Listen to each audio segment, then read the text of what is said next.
بسم اللہ والحمد للہ والصلاة والسلام علی رسول اللہ وبعد اللہم صلی وسلم علی نبینا محمد صلی اللہ علیہ وسلم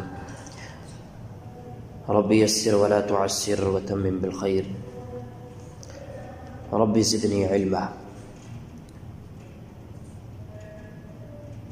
بلوغ المرام ہم پڑھ رہے ہیں اور اس میں باب الوضو، وضو کا بیان جو ہے وہ چل رہا ہے،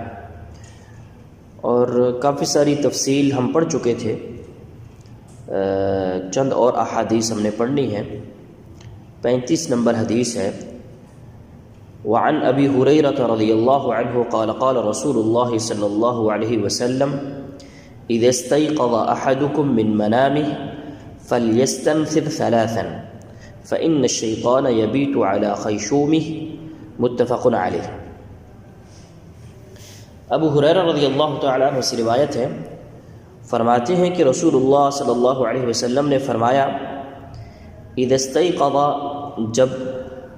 نیند سے بیدار ہو، احدکم، تم میں سے کوئی شخص،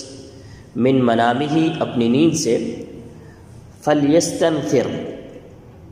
بس چاہیے کہ وہ شخص اپنے ناک کو جھاڑے، ثلاثاً، 3 مرتبہ، فإن الشیطان، بے شک شیطان جو ہے، یبیتو، وہ رات گزارتا ہے، علی خیشومہ، اس کی ناک میں۔ متفق علیہ، اس کو بخاری مسلم نے روایت کیا ہے۔ اب اس روایت سے جو مسئلہ ہمیں سمجھ میں آ رہا ہے وہ یہ ہے کہ سونے کے بعد جب انسان اٹھے تو اس کو اپنے ناک کو 3 دفعہ جو ہے وہ جھاڑنا ہے، اور اس کا طریقہ یہ ہوتا ہے کہ پانی کو انسان ناک میں ڈالے اور اس کے بعد اس کو جھاڑے۔ اب یہ ناک کی صفائی کا ایک چیز ہے جو یہاں پہ بیان کی گئی ہے، اور اب علماء کرام اس پہ بات کرتے ہیں کہ یہ ہر ایک، جب بھی بندہ سوئے، یعنی ہر نیند کے بعد ایسا ہے یا کوئی خاص نیند ہے جس کے بعد ایسا کرنا ہے؟ تو جو حدیث کے الفاظ ہیں یبیتو علی خیشومہ، اس سے پتہ چلتا ہے کہ یہ صرف رات کی نیند ہے جس کے بعد ایسا کرنے کے لیے کہا گیا ہے۔ اور بعض روایات سے ہمیں یہ بھی معلوم ہوتا ہے کہ وضو کا تذکرہ بھی ساتھ میں آیا ہے، اور اس روایت میں جو ہمارے سامنے ہے اس سے ہمیں وضو کا تو تذکرہ نہیں ہے، صرف یہ ہے کہ نیند سے جب بندہ اٹھے گا تو وہ ایسا کرے گا، اور وہ اس لیے کرے گا کہ کیونکہ شیطان جو ہے وہ رات ناک میں گزارتا ہے۔ اور ایک روایت ہے جو بڑی لمبی حدیث ہے، جس کے اندر یہ بات بیان کی گئی ہے کہ اگر انسان رات میں سوتا ہے اور وہ صبح نماز کے لیے نہیں اٹھتا ہے، صبح نماز کے لیے نہیں اٹھتا ہے، تو کہا شیطان اس کو تھپکی دیتا ہے اور اس کو سلاتا ہے اور اس کو اٹھنے نہیں دیتا ہے، اور جب یہ انسان نماز کے لیے نہیں اٹھتا ہے تو شیطان جاتے ہوئے اس کے ناک میں، کان میں، اس کے کان میں وہ پیشاب کر کے چلا جاتا ہے۔ تو یہ ہے کہ رات وہ ناک میں گزارتا ہے، اور جب صبح جاتا ہے تو وہ پیشاب اس کے کان میں کر کے چلا جاتا ہے۔ یہ بھی روایت حدیث کے اندر موجود ہے کہ جب انسان صبح کی آواز، اذان سنتا ہے اور صبح نہیں اٹھتا ہے، صبح کی نماز کے لیے نہیں اٹھتا ہے، تو اس کے لیے اس طرح سے بھی ہوتا ہے۔ اب یہ جو نیند سے اٹھنے کے بعد ناک کو جھاڑنے کے بارے میں جو کہا، ناک صاف کرنے کے بارے میں کہا گیا ہے، یہاں پہ جو لفظ آیا ہے وہ کہا کہ ثلاثاً، 3 مرتبہ۔ اس سے بعض لوگوں نے یہ کہا ہے کہ نجاست جو یہ شیطان کی ہے، اس کو دھونے کے لیے یہ عدد ہے کہ 3 دفعہ اس کو دھونا ضروری ہے۔ اور کچھ لوگوں نے اس کو 7 مرتبہ کا بھی عدد بھی بیان کیا ہے، اور کچھ لوگوں نے یہ بات کہی ہے کہ بھائی وہ نجاست جب بھی کہیں ختم ہو جائے، 1 مرتبہ دھونے سے ختم ہو جائے یا 2 مرتبہ دھونے سے، تو وہ ختم ہو جائے تو بس اس کی زیادہ کی ضرورت نہیں ہے. لیکن یہ حدیث کے اندر جو الفاظ ہیں وہ 3 مرتبہ کا یہاں ہمارے سامنے الفاظ ہیں کہ 3 مرتبہ کہا گیا ہے. اور اس کا زیادہ تعلق ہمیں یہی سمجھ آتا ہے کہ جب انسان رات کو اٹھے صبح تو اس کے بعد اٹھنے کے بعد سب سے پہلے انسان کو وضو کرنا چاہیے. اور وہ جو روایت ہے جس میں یہ ہے کہ شیطان جب جاتا ہے تو اس کے کان میں پیشاب کر کے جاتا ہے، اس کے اندر یہ الفاظ ہیں کہ جب انسان رات میں سوتا ہے تو شیطان اس کی گدی میں 3 گرے لگاتا ہے، گدی میں یہاں 3 گرے لگاتا ہے. اور ایک گرہ کہا پہلی گرہ اس وقت کھل جاتی ہے جب انسان صبح اٹھتا ہے اور اٹھنے کی دعا پڑھتا ہے تو وہ ایک گرہ کھل جاتی ہے. اور دوسری گرہ اس وقت کھلتی ہے جب انسان وضو کر لیتا ہے تو وہ گرہ بھی کھل جاتی ہے. اور تیسری گرہ کے بارے میں کہا کہ وہ گرہ اس وقت کھلتی ہے جب انسان صبح کی نماز پڑھتا ہے، اور نماز پڑھنے کے بعد اس سے ہر طرح کی سستی اور کاہلی جو ہے وہ چھٹ جاتی ہے، اور اس کے بعد وہ شیطان سے آزاد ہو کر کے اس دنیا کے اندر وہ گھوم رہا ہوتا ہے. تو یہ حدیث آئی ہے جس کو ہر صورت میں دیکھنا چاہیے. انسان کے ناک کو جھاڑنا اور اس کی صفائی کا اہتمام رکھنا چاہیے، اور شیطان کے ہر مکر و فریب سے اور شیطان کے ہر لمس سے انسان کو دور رہنا چاہیے. آگے روایت ہے وَعَنْهُ إِذَا اسْتَيْقَظَ أَحَدُكُم مِّن مَّنَامِهِ فَلَا يَغْمِسْ يَدَهُ فِي الْإِنَاءِ حَتَّى يَغْسِلَهَا ثَلَاثًا فَإِنَّهُ لَا يَدْرِي أَيْنَ بَاتَتْ يَدُهُ مُتَّفَقٌ عَلَيْهِ وَهَذَا لَفْظُ مُسْلِمٍ. سیدنا ابو ہریرہ رضی اللہ تعالیٰ عنہ سے اسی طرح سے روایت ہے،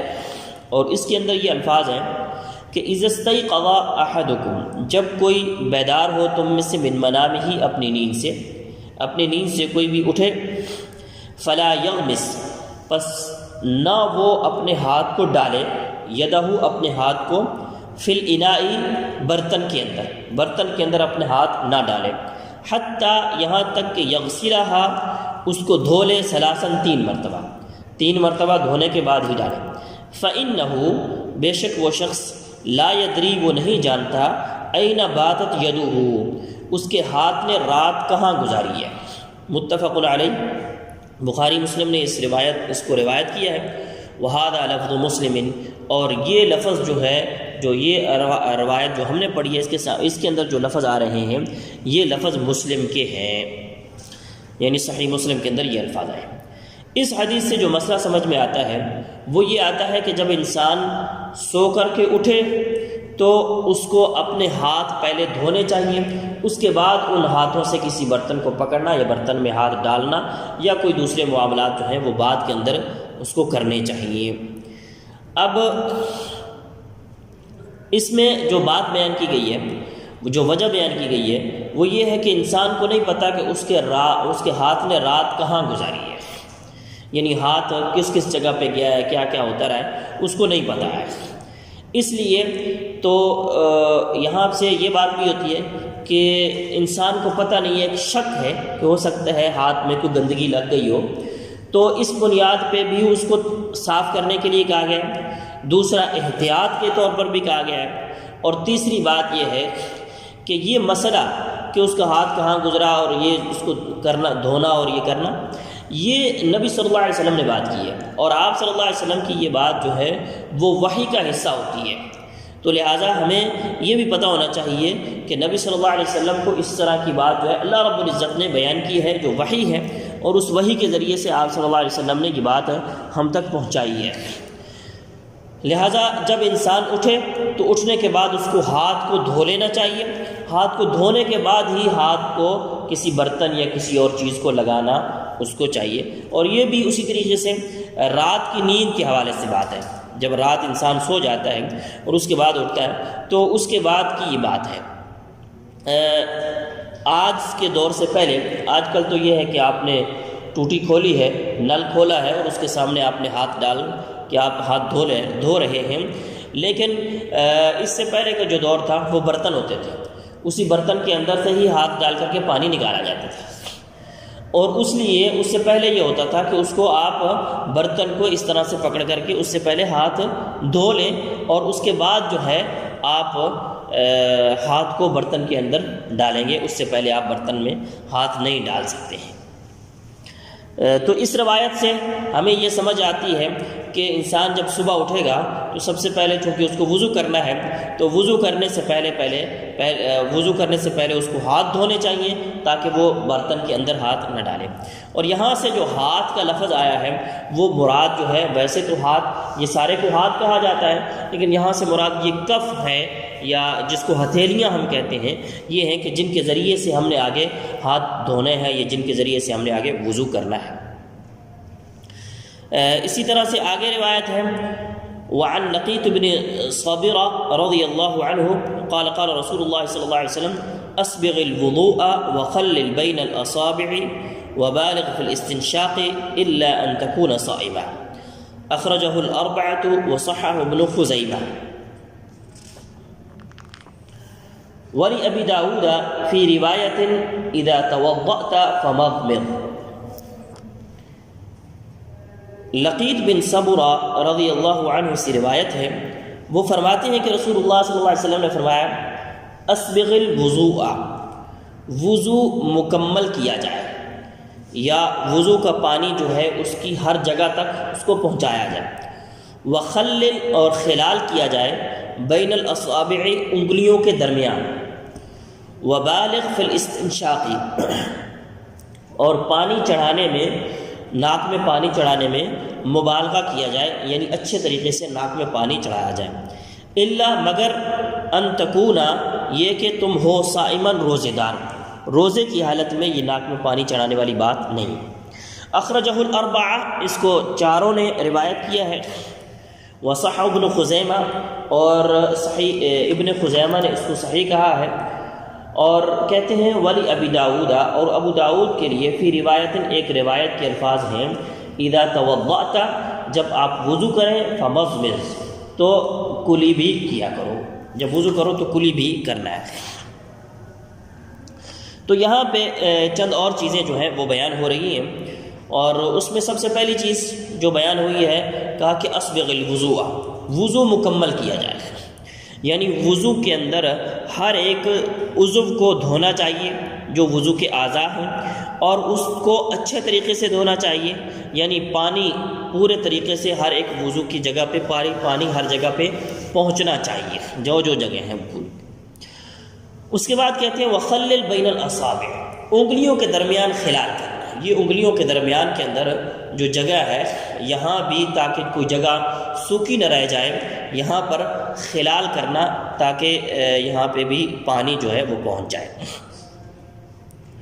اور انگلیوں کے خلال میں ایک تو یہ ہے کہ ہاتھ کی انگلیاں ہیں اور دوسرا ہے پیر کی انگلیاں ہیں۔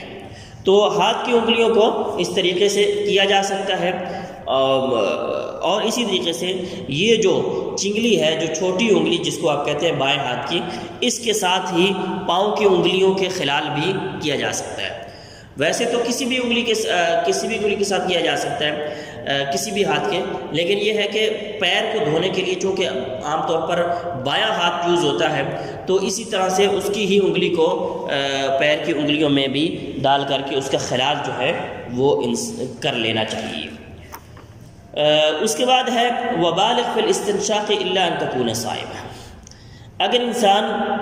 روزے دار نہیں ہے تو اس کو ناک میں بھی اچھے طریقے سے پانی اس کو پہنچانا چاہیے، یعنی پانی جب لینا ہے ناک صاف کرنے کے لیے، پانی لے کر کے پہلے ناک میں ایسے ڈالنا ہے اور اس کے بعد ناک کو جھاڑنا ہے۔ تو یہ جو پانی ڈالنا ہے کہا کہ اچھے طریقے سے ناک میں پانی ڈالا جائے، الا یہ کہ کوئی شخص روزے دار ہو تو روزے کی حالت میں ناک میں اگر پانی آپ اوپر چڑھاتے ہیں تو ناک کے راستے سے اگر ایک قطرہ بھی، ایک بوند بھی معدے میں چلا جاتا ہے تو یہ پرابلم ہے، لیکن اگر کسی کا غلطی سے چلا جاتا ہے، غلطی ہو جاتی ہے تو کوئی بات نہیں، لیکن یہ ہے کہ جب روزے کی حالت ہے تو آپ کو یہ معلوم ہونا چاہیے کہ غسل کرتے ہوئے یا وضو کرتے ہوئے آپ نے ناک میں پانی جو ہے وہ بہت زیادہ وہ نہیں کرنا ہے تاکہ پانی آگے تک نہ جائے۔ اسی طریقے سے اگر کوئی شخص مریض ہے، بیمار ہے، اور وہ بھی ناک میں پانی زیادہ نہیں چڑھا سکتا ہے یا نہیں، تو اس کے لیے بھی یہ حکم ایسا نہیں ہے، کیونکہ جو چیز انسان نہیں کر سکتا ہے پھر وہ اس کے اوپر زبردستی نہیں کرتی ہے شریعت۔ اسی طریقے سے کولی کرنا ہے، کولی کے بارے میں جیسے پہلے بات کر چکے ہیں کہ پانی کو منہ میں ڈال کر کے اس کو منہ کے اندر حرکت دینے کا نام وہ کولی کرنا ہے، تاکہ پانی اندر جو بھی کچھ غلاظت ہے یا چینجنگ ہے منہ کے اندر کی وہ صاف ہو جائے۔ اس کے بعد آگے روایت ہے وعن عثمان رضی اللہ عنہ ان النبی صلی اللہ علیہ وسلم کان یخلل لحیته فی الوضوء اخرجہ الترمذی وصححہ ابن خزیمہ۔ عثمان رضی اللہ عنہ سے روایت ہے کہ نبی صلی اللہ علیہ وسلم کانا تھے یخلل، وہ خلال کرتے تھے، لحیتہ اپنی داڑھی کا، فی الوضوء وضو کے اندر، وضو کے اندر وہ اپنی داڑھی کا خلال کیا کرتے تھے۔ اخرجہ الترمذی، اسے امام ترمذی نے روایت کیا ہے، وصححہ ابن خزیمہ، اور امام ابن خزیمہ نے اس کو صحیح قرار دیا ہے۔ اب بہت سی روایات ہیں جو اس بات پر دلالت کرتی ہیں کہ داڑھی کا خلال کرنا چاہیے، لہذا اس حوالے سے یہ مسئلہ ذہن میں رہنا چاہیے کہ داڑھی کا خلال ہے، جن بھائیوں نے داڑھی رکھی ہے ان کی داڑھی کا خلال ہے۔ اب یہ ایک مسئلہ جو ہے وہ فقہا کے درمیان میں مسئلہ پیش کیا جاتا ہے اور وہ بیان کرتے ہیں، اس پہ بات کرتے ہیں کہ جناب اگر داڑھی جو ہے وہ بہت زیادہ گھنی ہے تو اس کے اوپر خلال نہیں ہو سکتا ہے، اور اگر یا اس کا خلال کیا جا سکتا ہے، اور اگر داڑھی جو ہے نارمل زیادہ گھنی نہیں ہے، زیادہ نہیں ہے، تو پھر اس کا جو ہے خلال یا اس کو دھویا جا سکتا ہے، اس کے اوپر پانی جو ہے وہ ڈالا جا سکتا ہے۔ لیکن حدیث کے اندر یہ ایک مسئلہ، حدیث کے اندر یہ ہمارے سامنے واضح روایت ہے کہ نبی صلی اللہ علیہ وسلم اپنی داڑھی کا خلال کرتے تھے، تو ہر ایک بھائی کو داڑھی کا خلال جو ہے وہ کرنا چاہیے۔ داڑھی کے خلال کا ایک طریقہ جو دوسری روایت کے اندر آیا ہے کہ آپ صلی اللہ علیہ وسلم اس کے لیے ایک پانی تھوڑا سا لے کر کے اپنی داڑھی کے یہ تھوڑی کے نیچے رکھ کر کے اس کو اس طریقے سے کیا کرتے، اس طریقے سے خلال، اور اس کے اندر پانی جانی تاکہ بالوں تک پانی جو ہے وہ اچھے طریقے سے پہنچ جائے۔ تو داڑھی کا خلال جو ہے وہ اوپر سے نیچے سے ہر طرح سے وہ کیا جا سکتا ہے، تو لہٰذا داڑھی کا خلال کرنا چاہیے، اور اس حوالے سے روایات موجود ہیں۔ آگے جو روایت ہے وعن عبداللہ بن زید رضی اللہ عنہ ان النبی صلی اللہ علیہ وسلم اتی بثلثی مد فجعل يدلك ذراعیہ، اخرجہ احمد وصححہ ابن خزیمہ۔ عبداللہ بن زید رضی اللہ عنہ سے روایت ہے کہ ان نبی صلی اللہ علیہ وسلم، بے شک نبی صلی اللہ علیہ وسلم اتیا بثلثی مد، کہ آپ صلی اللہ علیہ وسلم کے پاس 2/3 مد پانی لایا گیا، اور مد کہتے ہیں یعنی اس طرح سے جب ہاتھ دونوں ہتھیلیوں کے اندر جو پانی آتا ہے نا، اس کو تقریباً مد جو ہے وہ کہا جاتا ہے۔ ایک درمیانی اور بڑے ہاتھ یا درمیانے ہاتھ والے جو شخص کرتا ہے اس کے اندر جو پانی آتا ہے اس کو ایک مد کہا جا سکتا ہے۔ تو اس مد کا 2/3 حصہ، تو وہ پانی فجعلا، تو آپ صلی اللہ علیہ وسلم شروع ہوئے یدلکو، آپ مل رہے تھے، ذراعیہ اپنے بازوؤں کو آپ صلی اللہ علیہ وسلم مل رہے تھے۔ تو یہاں اس روایت سے 2 مسئلے ہمارے سامنے آتے ہیں۔ ایک تو یہ ہے کہ آپ صلی اللہ علیہ وسلم جو وضو کرتے تھے اس کا پانی بہت تھوڑا ہوتا تھا، اور اس کے ساتھ آپ وضو کر لیا کرتے تھے، اور آگے روایت شاید آئے گی جس کے اندر یہ بھی وضاحت آ رہی ہے کہ 1 مد پانی سے آپ صلی اللہ علیہ وسلم وضو کر لیتے تھے، اور 1 سا پانی جس سا کے بارے میں کہا جاتا ہے کہ اگر اس کے اندر گندم کو ڈالیں گے تو تقریباً زیادہ سے زیادہ 2.5 کلو جو ہے وہ بنے گا، 2.5 کلو جو ہے وہ بنے گا۔ تو یہ ایسا برتن جس کے اندر گندم اگر ڈالیں تو 2.5 کلو بنے گی، اس کے اندر پانی ڈالیں تو کتنا بنے گا؟ وہ 1 سا پانی جو ہے اس سے آپ صلی اللہ علیہ وسلم غسل کر لیا کرتے تھے، اور 1 مد پانی سے آپ صلی اللہ علیہ وسلم وضو مکمل اپنا کر لیا کرتے تھے۔ آج لوگ یہ سمجھتے ہیں کہ پتہ نہیں یہ کیسے ہو سکے، یہ کیسے ہوگا، لیکن بات یہ ہے کہ ایسا بھی ہو سکتا ہے، اور اس کی وجہ یہ ہے کہ آج ہمارے ہاں پانی وافر مقدار کے اندر ہے، اور ہم ٹوٹی اور نل کو کھول دیتے ہیں اور اس کے بعد پانی بہہ رہا ہے اور ہمیں کوئی پتہ نہیں ہے کہ کتنا پانی یوز ہو رہا ہے اور کتنا نہیں ہو رہا ہے، اور انسان بڑے آرام اور سکون کے ساتھ جو ہے وہ اس کو استعمال کرتا ہے اور اس کی ضیاع کے بارے میں نہیں سوچتا کہ پانی جو ہے وہ ضائع ہو رہا ہے بہت زیادہ۔ جن لوگوں کے پاس پانی نہیں ہوتا تھا اور وہ پانی کی قدر کرتے تھے تو وہ اس طرح سے ایک مد کے اندر وضو کر لیا کرتے تھے، اور نبی صلی اللہ علیہ وسلم جو سب سے اکمل اور احسن طریقے سے وضو کرنے والے تھے، اور نبی صلی اللہ علیہ وسلم جو ہمارے سامنے ہمارے لیے اسوہ اور آئیڈیل تھے، اور آپ صلی اللہ علیہ وسلم کا جو عمل تھا وہ شریعت اور دین بن رہا ہے، اور آپ صلی اللہ علیہ وسلم کے جو اعمال ہیں اس کو وہ ہمارے لیے اسوہ اور نمونہ اور آئیڈیل کی حیثیت رکھتے ہیں، تو لہذا آپ صلی اللہ علیہ وسلم نے ایسا کیا ہے، تو ہمیں اس سے سمجھ آتا ہے کہ ایسا بھی ہو سکتا ہے۔ اس کے بعد دوسرا مسئلہ جو یہاں پہ ہوا کہ وضو جب انسان کرے گا تو وضو کی جگہ پہ ہاتھ ملنا ہے۔ یہ نہیں ہے کہ آپ نے نل کے آگے بازو کیا اور بازو ہر سائڈ پہ پانی آ گیا تو بس جی ہو گیا، نہیں، یہ ہے کہ پانی کو وہاں پہ اس کے بعد ہاتھ بھی آپ کا لگنا چاہیے، کہ آپ کا ہاتھ بھی اس کے اوپر لگنا چاہیے، تو یہ ملنا جو ہے یا ہاتھ لگانا جو ہے یہ بھی ایک طرح سے ضروری ہے۔ اور بعض لوگ جو ہے ٹوٹی کھولتے ہیں، آگے پیر کر دیا، پیر ہر سائڈ سے کر دیا اور وہ دھویا گیا، بس جی ختم ہو گیا۔ میرے بھائی اس کو ہاتھ لگانا چاہیے، اور اس کی اصل وجہ یہ ہے کہ پانی جو ہے وہ ہر جگہ تک پہنچ جائے، یا ہر ایک جگہ جو ہے وہ گیلی ہو جائے اچھے طریقے سے، تو یہ اس کو تدلق کہتے ہیں، اور اس کو بعض علماء کرام نے فرض قرار دیا ہے اور بعض علماء کرام نے اس کو سنت قرار دیا ہے۔ البتہ حدیث کے اندر یہ موجود ہے، تو ہمیں ایسا ہی وضو کرنا چاہیے جس کے اندر جو ہے ہمارا ہاتھ لگے، لیکن یہ ایک علیحدہ طریقہ جو ہم بعض لوگوں کے اندر دیکھتے ہیں، یا اس کو یوں کرنا چاہیے کہ وہ وسواس کی حد تک چلے جاتے ہیں کہ انسان ایک چیز کو بار بار اس کو مل رہا ہے، ٹائم لگاتا ہے ہر چیز کے اوپر، بہت زیادہ اس کو وہ کر رہا ہے، تو وہ مبالغہ زیادہ کرنا وہ تو مناسب نہیں ہے۔ البتہ یہ ہے کہ جتنی ضرورت بنتی ہے بس ٹھیک ہے، ضرورت بنتی ہے تو بس کر لیا، ہو گیا۔ اس کے بعد آگے جو روایت ہے وعنہ انہ رأى النبی صلی اللہ علیہ وسلم یأخذ لأذنیہ ماء خلاف الماء الذي اخذ لرأسه، اخرجہ البیہقی، وهو عند مسلم من هذا الوجه بلفظ ومسح برأسه بماء غير فضل يديه وهو المحفوظ۔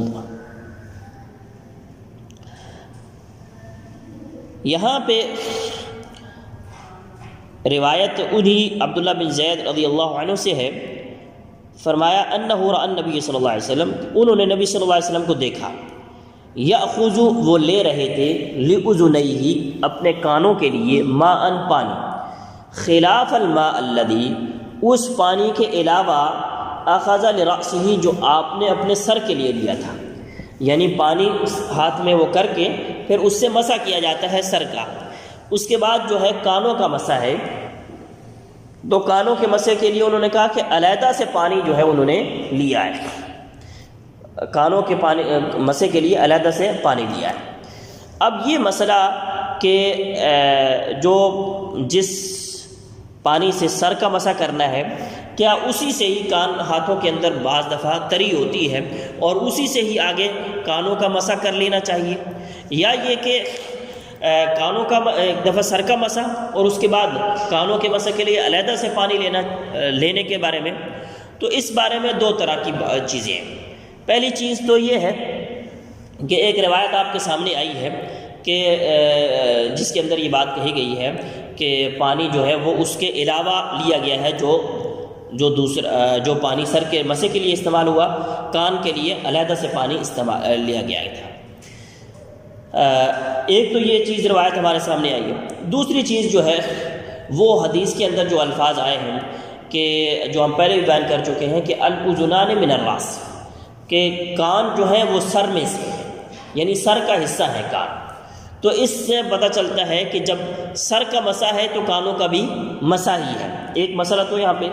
دوسرا یہ کہ اگر مسح ہے تو پھر سر کا مسح اسی سے ہی آگے کانوں کا ہی مسح ہے۔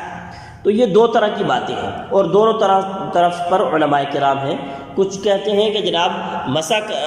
جب کرنا ہے تو اسی سے ہی سر کا مسح اور اسی سے ہی آگے کانوں کا مسح ہے، اور دوسرے اس روایت کی طرف گئے ہیں کہ وہ کہتے ہیں جناب سر کا مسح کرنے کے بعد پھر آپ علیحدہ سے پانی لے کر کے کانوں کا بھی مسح کیا جانا چاہیے۔ تو یہ بھی روایت موجود ہے اور وہ بھی مسئلہ ہے، تو اس لیے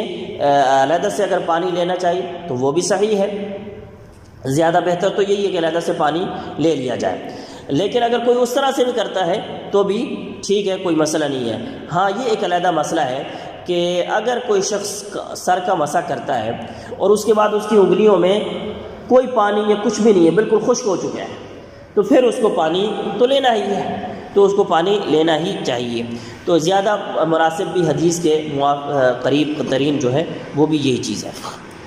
اس کے بعد وہ کہتے ہیں کہ مسلم کے اندر جو روایت ہے اس کے اندر ایک اور الفاظ ہے، اور وہ لفظ کیا ہے؟ کہتے ہیں وَمَسَحَ بِرَأْسِهِ بِمَاءٍ غَيْرِ فَضْلِ يَدَيْهِ، غیر فضل یدیہ، وَمَسَحَ بِرَأْسِهِ، اور انہوں نے اپنے سر کا مسح کیا، بِمَاءٍ غَيْرِ فَضْلِ يَدَيْهِ، اس سے جو ان کے ہاتھ کے اندر بچا ہوا پانی تھا اس کے علاوہ سے، بِمَاءٍ غَيْرِ فَضْلِ يَدَيْهِ، جو ان کے ہاتھوں کے اندر پانی بچا ہوا تھا اس کے علاوہ سے۔ یعنی ایک بندہ ہاتھ دھو رہا ہے، یہ ہاتھ بازو جو ہے وہ دھو رہا ہے، دھوتے ہی ایسے ہی مسح شروع کر دیں۔ انہوں نے کہا نہیں جی، اس پانی سے نہیں، بلکہ وہ علیحدہ سے پانی لے کر کے پھر سر کا مسح جو ہے وہ کیا ہے۔ یعنی ایک عضو دھونے کے بعد دوسرے عضو میں جب آپ جائیں گے تو اس کے لیے علیحدہ سے پانی ہے، وہ پہلے عضو والا پانی ہی آپ دوسرے عضو پہ نہیں لگائیں گے، بلکہ اس کا پانی علیحدہ اور اس کا علیحدہ ہے۔ تو یہ ایک بات جو ہے وہ یہاں پہ بیان ہوئی ہے۔ اس کے بعد آگے جو روایت ہے اس کے اندر کہتے ہیں وعن ابی ہریرہ رضی اللہ عنہ قال سمعت رسول اللہ صلی اللہ علیہ وسلم یقول ان امتی یأتون یوم القیامة غرا محجلین من اثر الوضوء فمن استطاع منکم ان یطیل غرته فلیفعل، متفق علیہ واللفظ لمسلم۔ ابو ہریرہ رضی اللہ تعالیٰ عنہ سے روایت ہے، قال، وہ فرماتے ہیں کہ سمعت رسول اللہ صلی اللہ علیہ وسلم، میں نے رسول اللہ صلی اللہ علیہ وسلم سے سنا، یقول، آپ صلی اللہ علیہ وسلم فرما رہے تھے، ان امتی، بے شک میری امت، یأتون، وہ آئیں گے، یوم القیامت، قیامت کے دن، غرن، چمکتے ہوں گے، محجلین، روشنی ہوگی، فی من اثر الوضوء، وضو کے نشان سے، فمن استطاع، پس جو شخص طاقت رکھے، منکم، تم میں سے، ان یطیل، یہ کہ وہ زیادہ کرے، غرتہ، اپنی چمک کو، فلیفعل، پس چاہیے کہ وہ کر لے۔ متفق علیہ، اس کو بخاری مسلم نے روایت کیا ہے، واللفظ لمسلم، یہاں پہ جو الفاظ ہم نے حدیث کے پڑھے ہیں وہ مسلم کے ہیں۔ اب یہ ابو ہریرہ رضی اللہ تعالیٰ عنہ سے روایت ہے، اور اس کے اندر جو چیزیں ہمارے سامنے آئی ہیں وہ چند ایک چیزیں آپ کے سامنے رکھیں گے اور آخر میں مفہوم کو واضح کروں گا۔ پہلی بات یہ کہ ان امتی، بے شک میری امت، امت کا لفظ جب قرآن کریم کے اندر آیا ہے تو اس کے تقریباً 4 معنی جو ہیں وہ ہمارے سامنے آتے ہیں۔ ایک معنی تو امت سے مراد ایک وقت ہوتا ہے، زمانہ اور ایک وقت مراد ہوتا ہے۔ اسی طریقے سے امت سے مراد جو ہے وہ امام بھی مراد ہوتا ہے، ان ابراہیم کان امت، تو اس سے امام مراد بھی ہوتا ہے۔ اسی طریقے سے ملت بھی مراد ہوتی ہے، جیسے ملت ابراہیمی ہم کہتے ہیں، تو یہ ایک ملت بھی امت، لفظ امت سے مراد ملت بھی لیا جاتا ہے۔ اسی طریقے سے امت سے مراد ایک گروہ یا ایک طائفہ، وہ بھی مراد لیا جاتا ہے۔ یہاں پہ جو امت ہے، امت 2 طرح کی ہے، ایک امت ہے امت دعوت، اس کو کہتے ہیں، اور دوسری ہے امت اجابہ۔ امت دعوت وہ ہے کہ یہ پوری دنیا اس وقت جو موجود ہے، نبی صلی اللہ علیہ وسلم سے لے کر کے قیامت تک آنے والی جتنی بھی پوری دنیا ہے، اس میں کافر مسلمان جو بھی کوئی ہے، وہ سارے کے سارے جو ہیں وہ امت ہیں، وہ امت ہے نبی صلی اللہ علیہ وسلم کی امت، کہ آپ صلی اللہ علیہ وسلم نے ان کو دعوت دی، آپ کی دعوت ان تمام تک ہے، آپ قیامت تک کے لیے نبی اور رسول ہیں۔ اور دوسری امت ہم اس کو کہتے ہیں امت اجابت ہے۔ امت اجابت وہ ہے کہ جس نے آپ صلی اللہ علیہ وسلم کی دعوت کو قبول کر لیا ہے، جو مسلمان ہو گئے ہیں، جنہوں نے آپ کی دعوت کو قبول کر لیا۔ اب یہ ایک امت ہے، امت مسلمہ جس کو ہم کہہ سکتے ہیں کہ یہ امت مسلمہ ہے۔ اور یہاں پر جو آپ صلی اللہ علیہ وسلم فرمایا ان امتی، بے شک میری امت، یعنی نبی صلی اللہ علیہ وسلم کی امت، محمد صلی اللہ علیہ وسلم، نبی صلی اللہ علیہ وسلم کی امت، یاتون، وہ آئیں گے یوم القیامت، یہ قیامت کے دن۔ یہ جو لفظ ہے نا یوم القیامہ، قیامہ کا جو لفظ ہے، یہ عام طور پر اکثر ہم پڑھتے ہیں، ترجمے کی کلاس میں بھی ہم پڑھتے ہیں، یہاں پہ بھی ہم پڑھتے ہیں۔ قیامہ جو لفظ ہے قیام سے، قیامہ قیام سے ہوتا ہے، اور اس دن جو ہے لوگ قبروں سے کھڑے ہو جائیں گے، اس لیے اس کو یوم القیامہ کہا جاتا ہے۔ اسی طریقے سے اس دن جو ہے عدل کا قیام ہوگا، عدل کا قیام ہوگا، اس لیے بھی اس کو یوم القیامہ کہتے ہیں۔ اور پھر یہ ہے کہ اس دن گواہی جو ہے وہ بھی قائم ہوگی، گواہی جو ہے وہ بھی قائم ہوگی، کھڑی ہوگی، اور گواہی تو اس انداز میں قائم ہوگی کہ یہ کہا گیا ہے کہ اس دن انسان نہیں بولے گا، بلکہ انسان کے جسم کے اعضاء بول بول کر کے بتائیں گے کہ جناب اس نے یہ کیا اور یہ کیا اور یہ کیا ہے۔ اور انسان سوچے گا اور کہے گا کہ تم کیوں بول رہے ہو، اور وہ آگے سے جواب دیں گے قالوا انطقنا اللہ الذی انطق کل شیء، ہمیں اس ذات نے بولنے کی قوت دی ہے جو ہر ایک کو بولنے کی قوت دے سکتا ہے۔ تو اس سے پتہ چلتا ہے کہ یوم القیامہ کہ اس دن جو ہے بہت سارے انسان کے سامنے چیزیں آئیں گی اور اس میں گواہی بھی ہے۔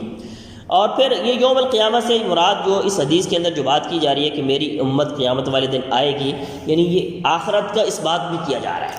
یہاں سے یہ بھی پتہ چلتا ہے کہ آخرت بھی قائم ہوگی۔ اب میری امت اس دن جب آئے گی تو کیا ہوگا؟ کہا غرن، غرن کہتے ہیں اس سفیدی اور اس چمک کو جو انسان کے چہرے کے اندر ہوتی ہے، جو انسان کے چہرے میں آتی ہے، اس چمک اور اس سفیدی کو کہتے ہیں۔ آگے دوسرا لفظ ہے محجلین،